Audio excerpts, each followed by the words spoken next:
All right, so the retreat is over. Today will be the big day for a lot of them, if not all of them, even those who are returning, because they will be sworn in and given their portfolios today. But how have they fared and what do we expect? How should they proceed?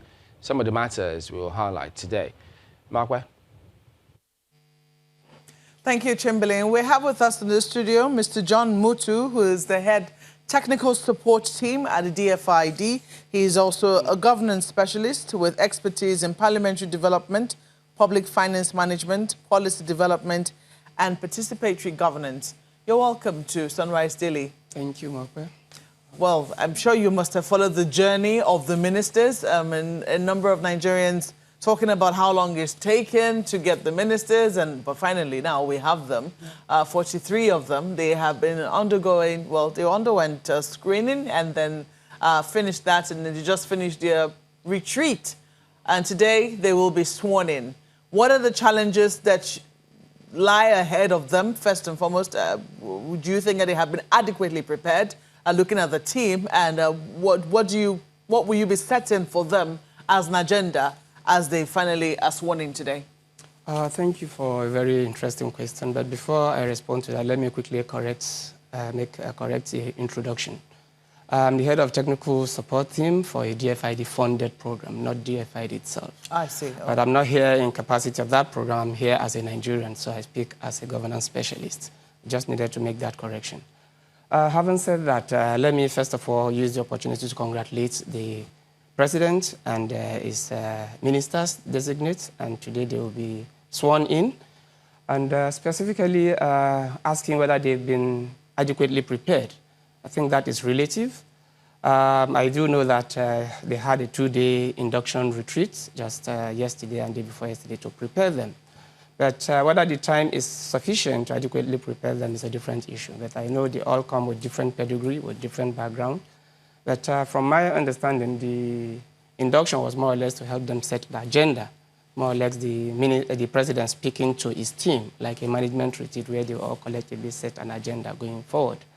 But based on their own pedigree, I believe they have a lot to offer, and I expect that based on the president's campaign promises, they will deliver on the dividends of democracy for Nigerians that we earnestly yearn for. Specifically, I will expect them to focus on improving the economy. That is very, very critical, improving the economy to ensure that Nigerians are pulled out of the current poverty quagmire that we faced. And the president specifically promised that in the next 4 years, he hoped to pull about 100 million people out of poverty. How that is going to be realized is a tough challenge, but I do hope that if he's committed and his team is committed, then let's see how far they can go. What areas of governance would you be saying that this team primarily has to focus on? I'm asking that when you look at the myriad of challenges that we face, and the fact that, we have a pretty huge team, 43 ministers, with more, I'm sure there will be SSAs and what have you, who will also be making cabinet status, but 43 ministers is quite a huge amount of people to work with. What impact do you think that this would be having, the numbers are having on issues of governance, for instance? I think in this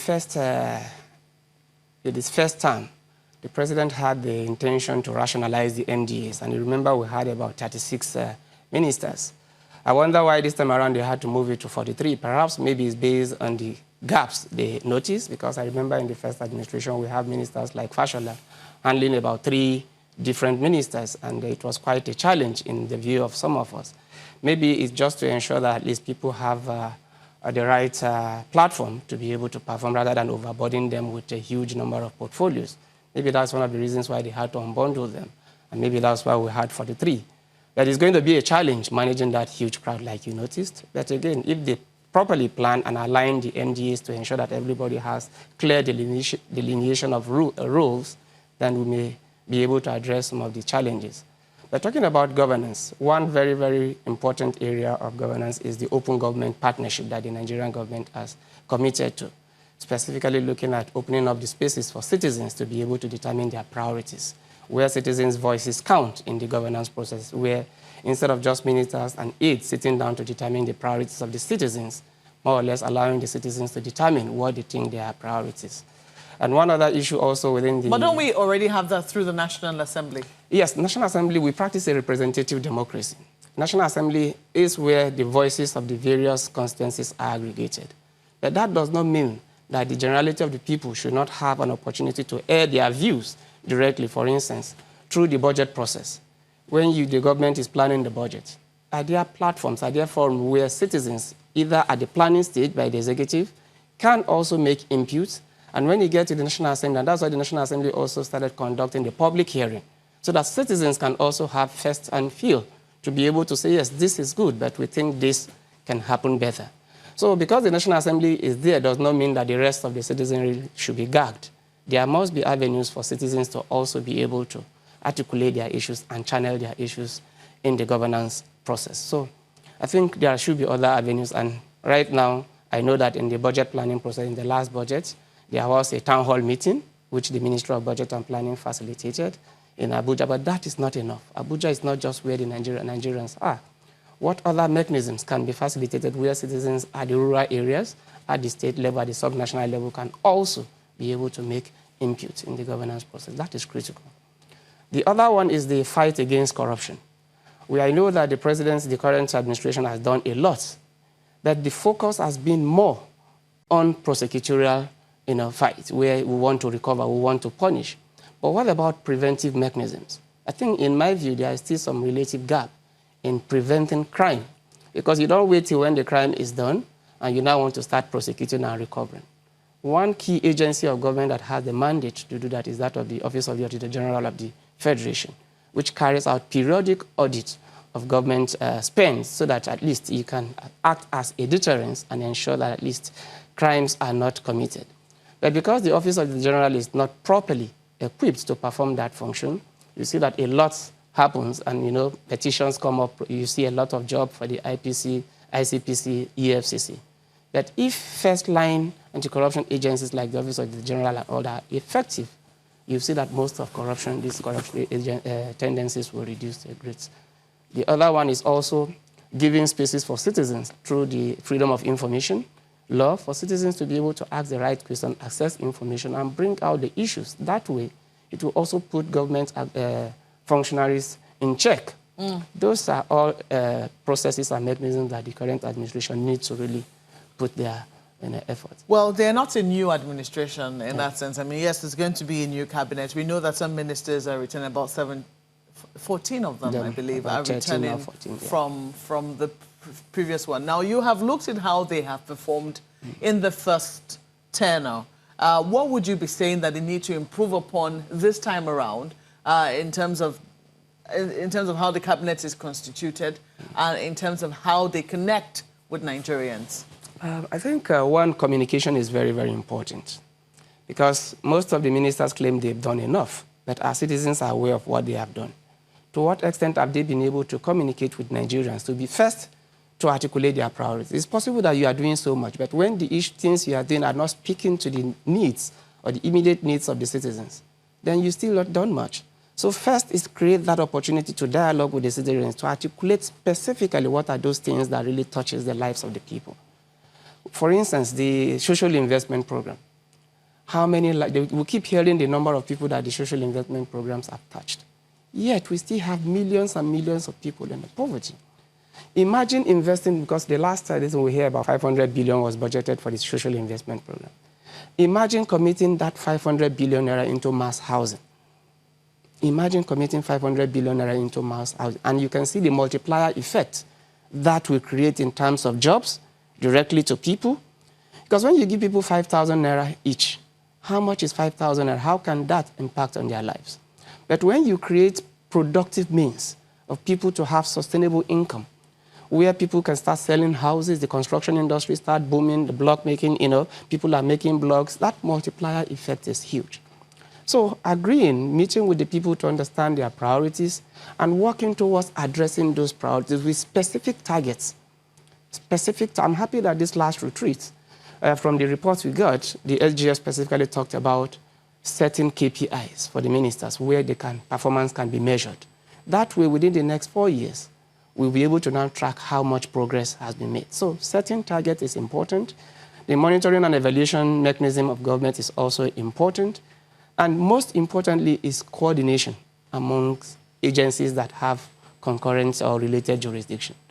For instance, health. You have a Ministry of Health, you have agencies of health, and you also have health research institutions. How are all these agencies working together to ensure that they are delivering healthcare services to Nigerians? How is the federal government relating with state government? Because healthcare delivery is on the concurrent list. How are they working together to ensure that healthcare services are delivered to the state? So you can see a lot of duplication between the federal government and state government. The federal government is building rural healthcare facilities, state government is building same.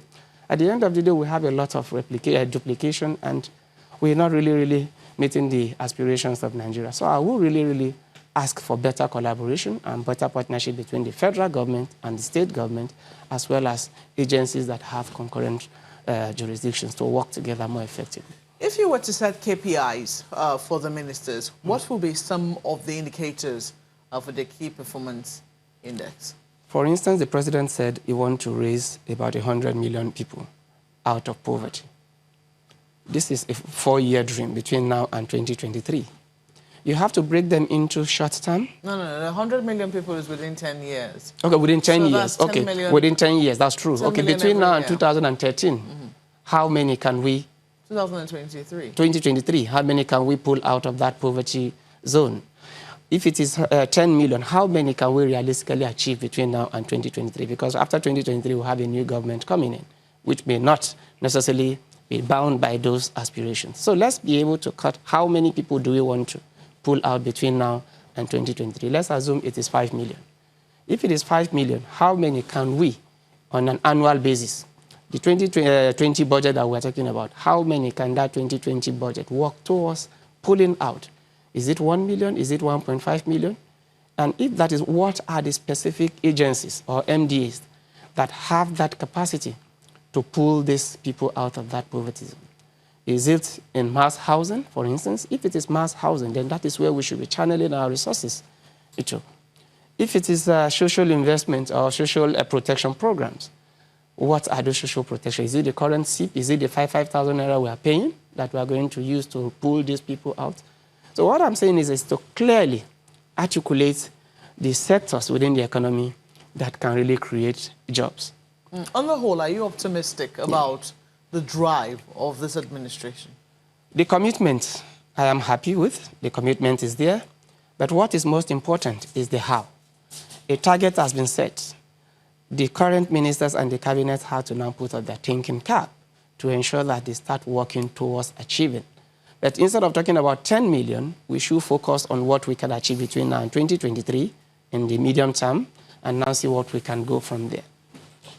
Well, Mr. John Mutu, we have to thank you for coming on Sunrise Daily this morning. Thank you so much. He is a governance specialist and has been talking to us about setting an agenda for the incoming ministers who will be inaugurated today. While Sunrise Daily continues in a moment, please stay with us.